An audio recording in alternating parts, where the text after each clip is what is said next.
Hi everyone, welcome to fond of cars and bikes.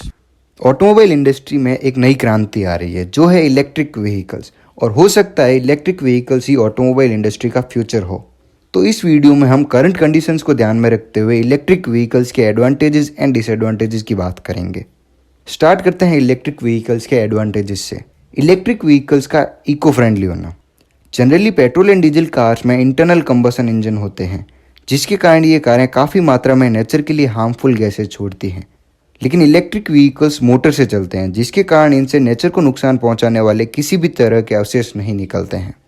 Wikipedia के according India में होने वाले टोटल पॉल्यूशन में से 27% पॉल्यूशन व्हीकल्स से होता है।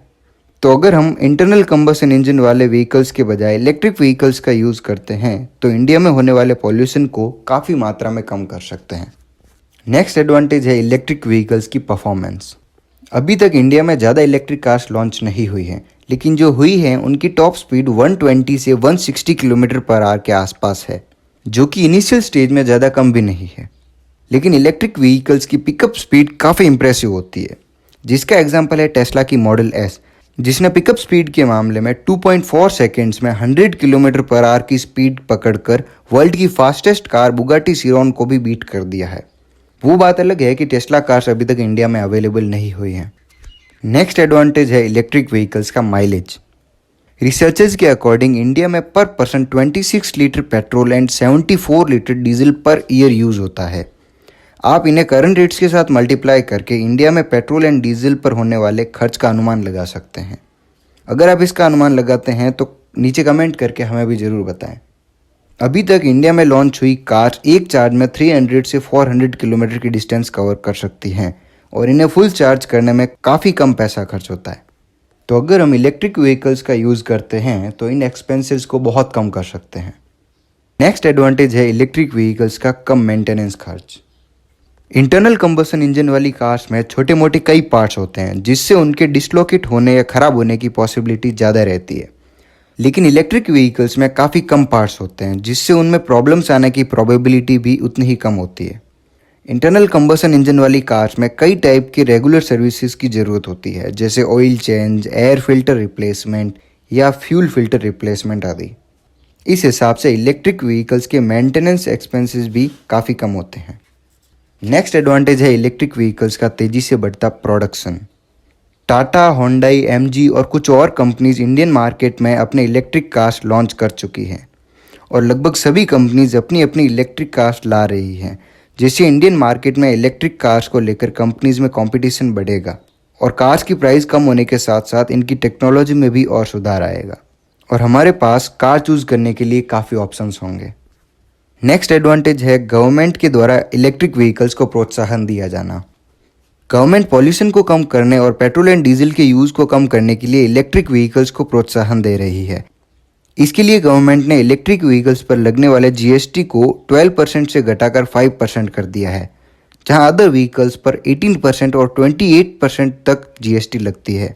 इसके साथ साथ इलेक्ट्रिक कार्स के लोन पर लगने वाली इंटरेस्ट रेट को भी कम किया है और तेज़ी से चार्जिंग पॉइंट्स की संख्या भी बढ़ा रही है, जिससे लोगों का इंटरेस्ट इलेक्ट्रिक कार्स में बढ़े।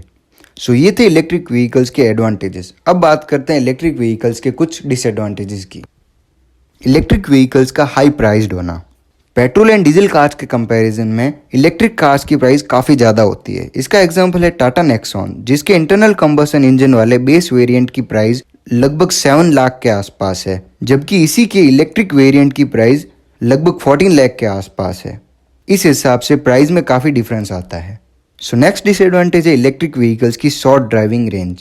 अगर इलेक्ट्रिक कार्स को पेट्रोल एंड डीजल वाली कार्स के साथ कंपेयर करें तो पेट्रोल एंड डीजल कार्स में हम फ्यूल डलवाते रहें तो जितना चाहे उतनी दूरी तक ले जा सकते हैं, लेकिन इलेक्ट्रिक व्हीकल्स को एक चार्ज में ज़्यादा दूरी तक नहीं ले जाया जा सकता है और इसके डिस्चार्ज हो जाने पर वापस फुल चार्ज करने में काफ़ी टाइम लगता है। एग्जाम्पल देखें तो एमजी की जेडएस इलेक्ट्रिक व्हीकल की हाईएस्ट ड्राइविंग रेंज 340 किलोमीटर्स है और टाटा नेक्सॉन इलेक्ट्रिक व्हीकल की हाईएस्ट ड्राइविंग रेंज लगभग 312 किलोमीटर्स है। इस कारण से इलेक्ट्रिक व्हीकल के साथ एक चार्ज में लंबा टूर करना पॉसिबल नहीं है। नेक्स्ट डिसएडवांटेज है इलेक्ट्रिक कार्स की कम टॉप स्पीड। इलेक्ट्रिक कार्स की top speed internal combustion engine वाली कार्स के कंपैरिजन में अभी तक कम आती है, नेक्स्ट डिसएडवांटेज है इलेक्ट्रिक कार्स का long recharge time. Electric vehicles को फुल चार्ज करने में काफ़ी टाइम लगता है, जिससे इमरजेंसी में प्रॉब्लम हो सकती है। नेक्सॉन इलेक्ट्रिक व्हीकल को नॉर्मल चार्जर के साथ 100% चार्ज करने में लगभग 9 आवर्स के आसपास लगते हैं, और इसी को फास्ट चार्जर के साथ 0 to 80% चार्ज करने में 1 आवर के आसपास टाइम लगता है। नेक्स्ट डिसएडवांटेज है कम रिचार्ज पॉइंट्स अवेलेबल होना। इलेक्ट्रिक व्हीकल्स के साथ लॉन्ग डिस्टेंस तक जाने के लिए चार्जिंग पॉइंट्स का हर कुछ दूरी के बाद होना जरूरी है, लेकिन इंडिया में अभी तक 150 से 200 चार्जिंग पॉइंट्स ही हैं, और वो भी सिर्फ मेजर सिटीज़ में। इतने से चार्जिंग पॉइंट्स इनसफिशिएंट हैं। नेक्स्ट डिसएडवांटेज है इलेक्ट्रिक व्हीकल्स का मेंटेनेंस। इलेक्ट्रिक व्हीकल्स में यूज में आने वाली लिथियम आयन बैटरी की एज 8 to 12 ईयर्स या 1.5 से 2 लाख किलोमीटर के लगभग होती है, लेकिन यह बैटरीज काफ़ी ज़्यादा महंगी आती है।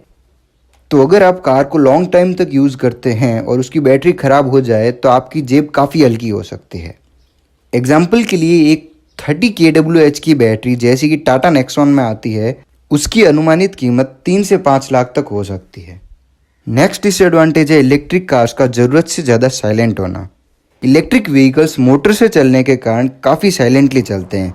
सिटीज़ में पेडेस्ट्रियन के लिए ये घातक साबित हो सकता है, क्योंकि ये इतनी साइलेंट होती है कि बिना देखे अनुमान तक नहीं लगाया जा सकता है कि पीछे से या साइड से कोई कार आ रही है। नेक्स्ट एंड फाइनल डिसएडवांटेज है इलेक्ट्रिक कार्स के कम ऑप्शंस अवेलेबल होना। अगर हम प्रेजेंट की बात करें तो इंडिया में हमारे पास सिर्फ कुछ गिने चुने ऑप्शंस ही हैं, जैसे MG ZS EV, Tata Nexon EV या होंडाई कोना इलेक्ट्रिक, और कुछ और ऑप्शंस। तो ये थे इलेक्ट्रिक व्हीकल्स के एडवांटेजेस एंड डिसएडवांटेजेस।